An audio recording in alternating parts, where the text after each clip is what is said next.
কই ঠাকুর, কোথায় ঠাকুর, কোথায় আমার হৃদয়ের ধন, কোথায় গেলে দেখতে পাবো প্রাণনাথ শ্রী মধুসূদন। এদিকে বিলোনিয়ায় ফণিবাবু কাঁদছেন, আর অন্যদিকে চৌমুহনীতে ডাক বাংলোয় শুয়ে শুয়ে প্রাণের ঠাকুরও ধীরে ধীরে ফণি ভাই বলে ডাকছেন, আর আপন মনে বলছেন, ফণি ভাই তুমি আইছো, আসো আসো। কয়টা কথা বলা বাকি রয়ে গেছে, সে কয়টা কথা শেষ করে নি। ওগো প্রাণের দয়ার ঠাকুর, আজ তোমার ফণি ভাই বলে ডাক শুনতে যে কত মধুর লাগে, যে তোমায় ডাকে বহু দূরে হতে প্রাণপ্রণে। তুমি তো ডাকো তারে তোমারই শনে, যে তোমার চাহে প্রাণ ভরে, তুমিও যে চাও তারে তোমারই অন্তরে, যে তোমারই লাগি হয় আকুল, তুমিও যে তার লাগি হও অতীব ব্যাকুল। এ কি এক মধুর মধুর লীলা চলছে ভুবনে ভুবনে, জনমে জনমে।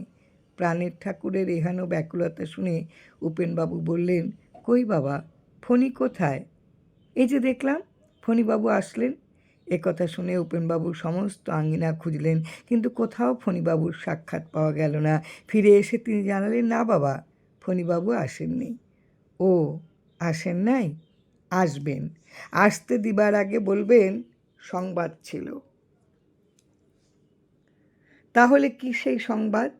নিশীথের ঘোর তমসার অবসানে যে রবি প্রভাতে উদিত হলো পূর্ব গগনে, সারা দিনমান করে আলো বিতরণ করে, সেই রবি কি চলেছে অস্তাচলে সন্ধ্যার লগনে? অনিত্য এ সংসার নিত্য সত্য প্রসাদ নিয়ে এসে তা বিতরণ শেষে তিনি কি ফিরে চলে যাচ্ছেন নিত্যধামে? জাতিস্বর যিনি, তিনি বলেন, জন্ম অক্ষয়, এটার ক্ষয় নাই, অক্ষয় হইয়াই আছে। জন্ম হইল অক্ষয় তৃতীয়ায়। অক্ষয় তৃতীয়ায় আমি মাতৃ জঠরে ভ্রূণস্থ হয়েছি, অক্ষয় তৃতীয়ায় দ্বিজ হয়েছি, অক্ষয় তৃতীয়ায় সূক্ষ্মে দীক্ষা লাভ হয়েছে। আবার দীক্ষার পর এক অক্ষয় তৃতীয়ার মধ্যে যাইয়া পরের অক্ষয় তৃতীয়ায় কামাখ্যা পাহাড়ে স্থূলভাবে গুরুদর্শন লাভ হয়েছে। আবার এই অক্ষয় তৃতীয়ায় হয়তো এই দেহ ছাড়তে হইবে। যেই দিন মাতৃ জঠর হইতে ভূমিষ্ঠ হয়েছি, সেইটা হইল মৃত্যু দিবস। 1266 সালের বাংলা 21 মাঘ বৃহস্পতিবার পূর্বাহ্নে রোহিণী নক্ষত্রযুক্ত মকরী দশমীতে বৃষ লগ্নে যিনি ফরিদপুর জেলার ডিঙ্গামানি গ্রামে জননী কমলা দেবী ও জনক রাধা মাধব বিদ্যালঙ্কারের সন্তানরূপে ভূমিষ্ঠ হয়ে আবার নিজের দেহলীলা সাঙ্গ করে কোনো এক অক্ষয় তৃতীয়ায় ওই নরদেহ ছাড়ার প্রহর গুনছেন, এ যদি সেই সংবাদ হয় তাহলে তাই হোক। এহেন ভাবনালোকে ফণিবাবুর আগমনের প্রতীক্ষার মাঝে দিনমণি গেল অস্তাচলে। দিবস অন্তে এলো রজনী। এ রজনীর সুশান্ত স্নিগ্ধ রমণীয় একক্ষণে কি জানি কি কারণে প্রাণের ঠাকুর গভীর ভাবাবেগে আর প্রাণের উচ্ছ্বাসে আপন পদ্মহস্ত স্থাপন করলেন প্রিয় সেবক উপেনবাবু আর নরেনবাবুর শিরোপরি। বরিশন করলেন তারই যত স্নেহ মমতা ও শুভাশীর্বাদ রাজি। এ করুণাঘন লগনে চলছে একান্ত আদর সোহাগ, রাগ অনুরাগ ও প্রেম ও প্রীতির এক সরল লীলা। ভক্তবৎসল ঠাকুর ভক্তের লাগি দিলেন সর্বপ্রেম পীযূষ উজাড় করি। এভাবে রাত হলো অনেক, শয়ন দেয়া হলো প্রাণের ঠাকুরে। শয়ন দেবার পর শুরু হলো মহাযাত্রার মহা আয়োজন। অনন্ত পথের যাত্রীর সাজে সাজতে লাগলেন তিনি। একে একে ছেড়ে ফেললেন ইহজগতের যত বহিরাবরণ, শ্রীদেহ হতে খুলে ফেললেন যত বসন ভূষণ। অদূরে মেঝেতে শোভিছে শ্রীঅঙ্গের কৌপিন, নেই বহির্বাসও।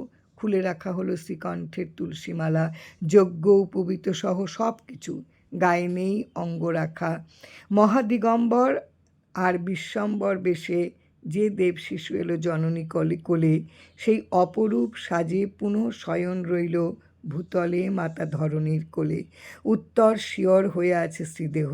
মহাযাত্রার মহাপ্রস্তুতি হলো সমাপন। এবার অপেক্ষা শুধু অক্ষয় তৃতীয়ার মহালগনের। শনিবারের রাত হলো প্রভাত, রবিবারের রবি উঠল গগনে, পাখিরা করিছে কূজন, বহিছে মৃদুমধুর সমীরণ, শান্ত প্রশান্ত চারিদিক দিগন্ত। এ যেন এক অপূর্ব অনন্য সকাল। আজই 18ই বৈশাখ রবিবার 1356 সন। খোলা হলো ঠাকুরের ঘরের দোর। বিস্মিত সকলে হেরে এ অপূর্ব অভূতপূর্ব রূপ। কি হবে, কি হবে, কি হতে যাচ্ছে কিছুই জানে না কেহ। শুধু গভীর উৎকণ্ঠায় ভরা সবার অন্তর। হেরিল সকলের শ্রীদেহে নেই কোনো গ্লানি, নেই কোনো বিষণ্ণতার লেশ। বিরাজিছে শুধু শ্রীবদনে বিমলানন্দের রেশ। পরম পরিতৃপ্তির এক অতি উজ্জ্বল দীপ্তি। এ রমণীয়ভাবেই গড়িয়ে চলেছে বেলা। ঘনিয়ে আসছে সত্য যুগাদ্য পূর্ণ অক্ষয় তৃতীয়ার মহালগন, মাহেন্দ্রক্ষণ, মহাযাত্রার প্রশস্তকাল। গড়িয়ে গেল দুপুর। এবার পড়ন্ত বেলার সময়, তখন 1:30। এই মহাশুভক্ষণে পরম রমণীয় লগনে ভক্ত প্রাণনাথ শ্রী শ্রী কৈবল্যনাথ, কারোর দয়াল গুরু সত্যনারায়ণ, কারো রামভাই, কারো প্রাণের ঠাকুর রাম ঠাকুর এই ইহধাম হতে নিমেষে মিশে গেলেন শূন্যে, মহাশূন্যে। মহাকাশের অজস্র তারকামণ্ডলে মুদে গেল আখি যুগল, বুজে গেল অষ্টমণ্ডল। স্নিগ্ধ হলো শ্রীদেহ, শান্ত সমাহিত হলো স্নায়ু সকল। স্তব্ধ আকাশ, স্তব্ধ বাতাস, নিস্তব্ধ সমগ্র পরিমণ্ডল। শুধু বিরাজিছে শূন্যতা, এক মহাশূন্যতা। চারিদিকে নেই নেই হাহাকার, মহা হাহাকার। শুধু আর্তনাদ আর আর্তনাদ। কোথায় ওরে, কোথায় প্রাণের ঠাকুর? এ জিজ্ঞাসা শুধু সকলের।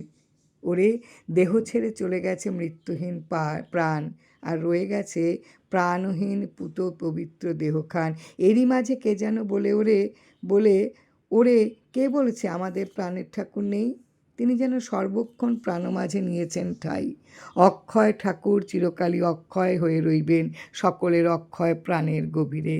তাই বলতে চাই, প্রাণের ঠাকুরের আবির্ভাব অক্ষয়, তিরোধান অক্ষয়। অক্ষয় তার কর্মজ্ঞান ভাবভক্তির ভাণ্ডার। অক্ষয় তিনি, আর তার সর্বকরুণা সর্বমহিমা। অক্ষয় আনন্দলোকী, যার নিত্য নীতিস্থান। জয় রাম, জয় রাম। নিত্যস্থিতি তিনি আছেন, গুরু কৃপা হি কেবলম।